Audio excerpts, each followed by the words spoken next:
Naman yung ulam namin ngayon, yung ampalayang ligaw. Masarap kasi siya. Masarap siya. Ang ampalayang ligaw ayon sa mga dalubhasa, ginagamit para sa mga may mga diabetes, kinakain o ginagawang kapsula, sabi nila. Kaya ito, sardinas na naman ang katapat nito ngayon.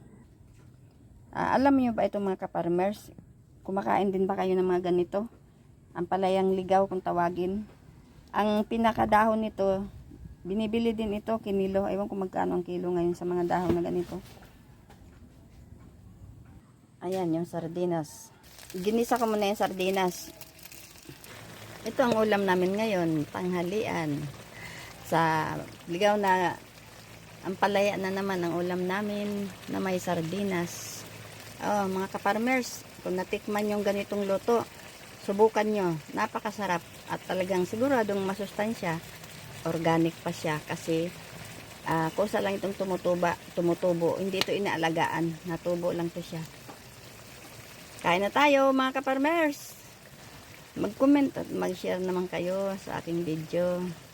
Tulong na rin ninyo sa aming mga farmers na kagaya ko. Maraming salamat sa inyo.